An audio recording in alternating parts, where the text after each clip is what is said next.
He never believed a heart could stop mid-beat just because someone walked into a room. But that was exactly what happened the first time Ethan saw Brooke Hartman. It was a cold October morning, the kind that made breath turn white and the sky look like brushed glass, and students rushed across the community college quad, bundled in sweaters and urgency. Ethan wasn't thinking about love or destiny or anything poetic. He was late for class and juggling a coffee he was definitely going to spill. But then Brooke appeared, shoulders squared, eyes sharp like she was ready to argue with the world if it dared to cross her. She wasn't smiling, wasn't glowing, wasn't even remotely interested in the people she walked past. And that somehow made him look twice. Something about her felt like a closed door with 100 locks. Something about her looked like it had a story behind it. And Ethan, for all his quietness and soft-spoken nature, had always believed every locked heart deserved someone who at least tried to understand the reason behind the locks. If you believe in kindness, second chances, and stories that remind us how unexpected love can be, please like, comment, share, and subscribe. It truly helps the channel grow and keeps these stories coming. Thank you. Ethan had always been the kind of guy people described as gentle, not remarkable, not forgettable, just quietly present, good with computers, decent at humor, a little awkward in crowds, and constantly underestimated. Brooke was the opposite. She moved like someone who didn't want to owe anything to anyone. She wore black hoodies even on warm days, kept her earbuds in even when no music played, and shut down any attempt at small talk from classmates. Rumors whispered that she hated romance, not in the casual eye-rolling way many people claim. She truly despised it. She destroyed flowers the moment someone gifted her any. She rejected compliments before they fully formed.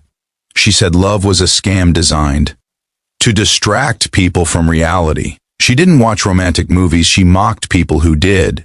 And she had never, not once, been seen holding hands with someone. But Ethan, with his quiet curiosity and almost naive hopefulness, didn't see hostility when he looked at her. He saw fear wearing the mask of bravado. He saw someone who had built their walls a brick at a time and had lived behind them so long they forgot how sunlight felt. He didn't fall for her instantly, but something in him recognized the heaviness she carried, because he carried pieces of it too. And the more he noticed her, how she never raised her hand in class yet always aced the tests, how she lingered behind after lectures like she didn't want to go home, how she kept her distance from everyone yet watched people who laughed in groups with something like longing, the more he felt himself sliding into something he didn't know how to stop.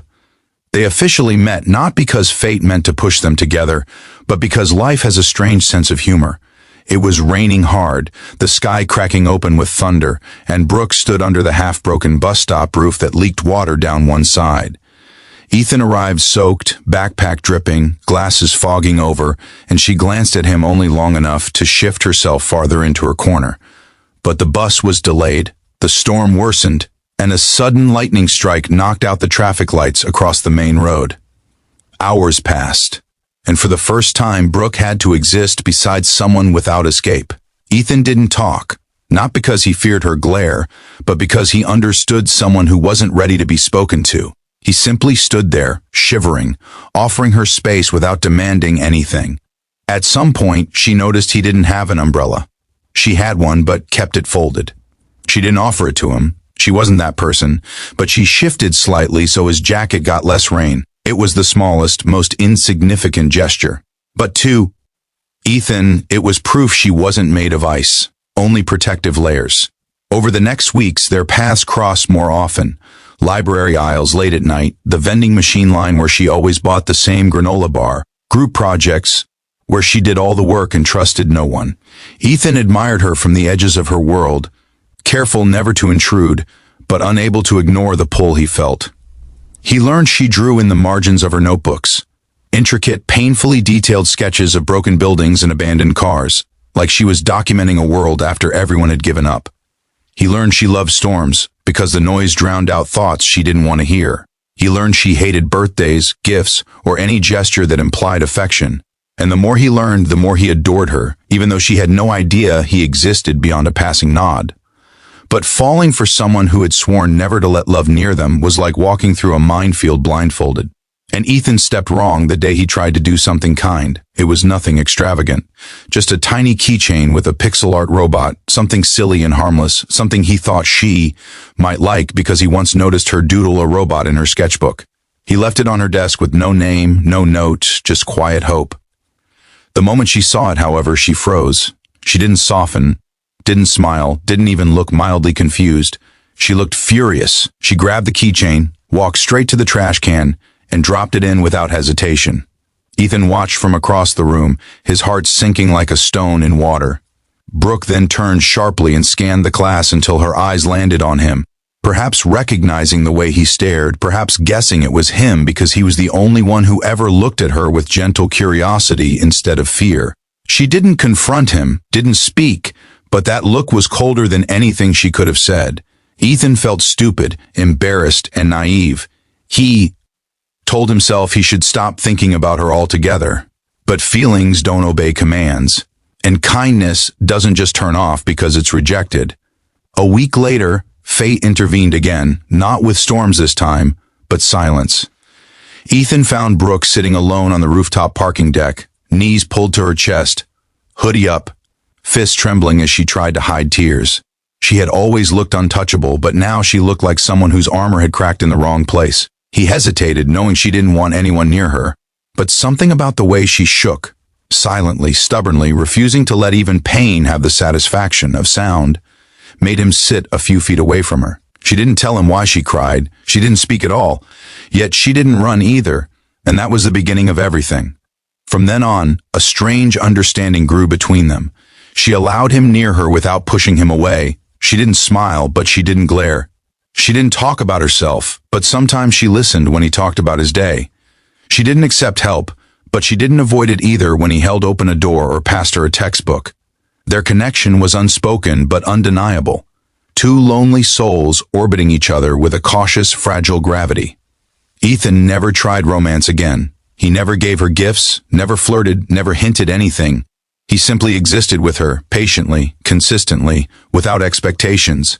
And that consistency became something she started depending on. She would wait for him in the cafeteria, pretending it was coincidence. She would sit beside him in class, claiming those seats had the best lighting.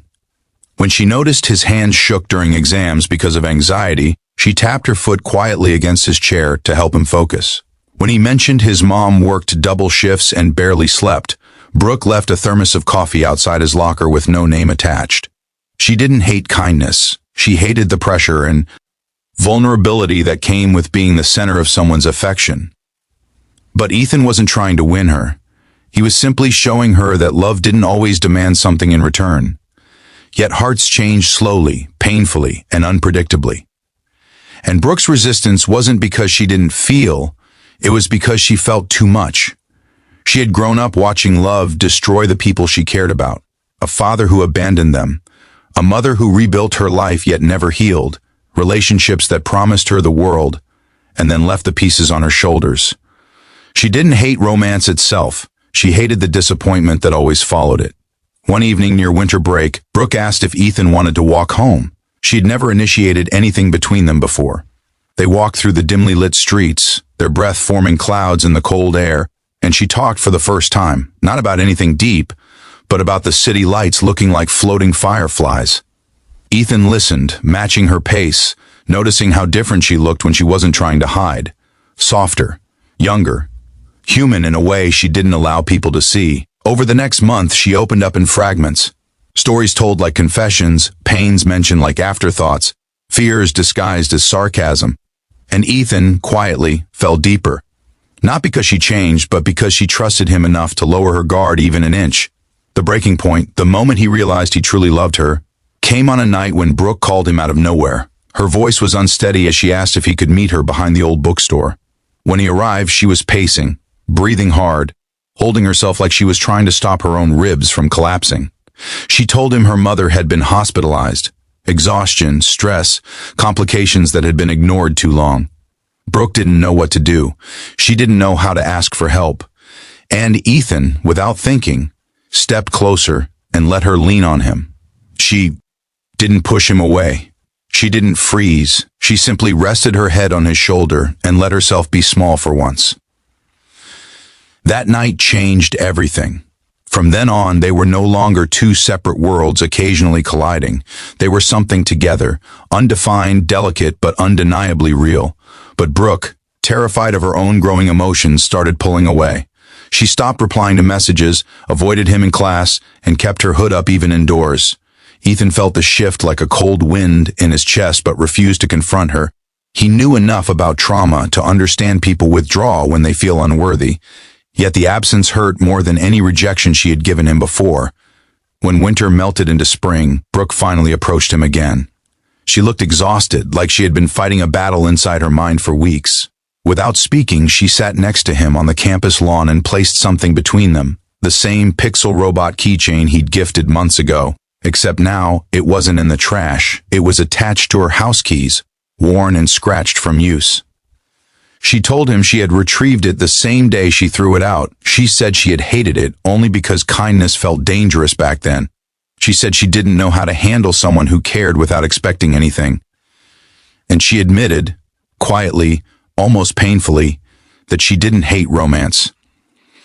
She hated the idea of losing someone who mattered. For the first time, Ethan allowed himself to hope. Not because she confessed love, but because she let him see a part of herself she had never shown anyone else. And that was worth more than any romantic gesture in the world. If this story is touching your heart, please like the video, share it with someone who needs it, and subscribe for more stories that remind us we're not alone. Your support truly keeps this channel alive. As their lives intertwined, Brooke learned love didn't always come in dramatic declarations or perfect confessions. Sometimes love looked like two people sitting in quiet understanding. Sometimes love looked like standing outside a hospital room together. Sometimes it looked like walking home under streetlights without speaking, because silence felt safe. And slowly, cautiously, she allowed herself to feel something she never thought she would. Comfort, security, warmth, affection she didn't have to fear. Ethan never pushed her to admit anything. He didn't ask her to define their relationship or promise anything she couldn't give. He simply stayed, steady as sunrise, soft as a hand held out, patient as someone who truly understood what it meant to love without conditions. And Brooke, in return, showed her love in the only ways she knew: small gestures, quiet loyalty, presence instead of promises. Their story didn't end with a grand confession or a sudden transformation. It ended with something more real. Brooke meeting Ethan after class one afternoon, sitting beside him and allowing her head to rest gently on his shoulder. She didn't say she loved him. She didn't need to. In that moment, in the soft glow of the setting sun, her simple act said everything. Special request: before you watch the ending, take a moment to comment below. What would you have done if you fell for someone who hated romance? Your thoughts help the channel's engagement more than you know. In the end, Ethan didn't fall for a girl who hated romance. He fell for a girl who had been hurt too deeply to believe in it. And she didn't fall for grand gestures or poetic words. She fell for the one person who didn't try to break her walls, only stood beside them patiently until she felt safe enough to open the door. And sometimes that's all love needs to begin.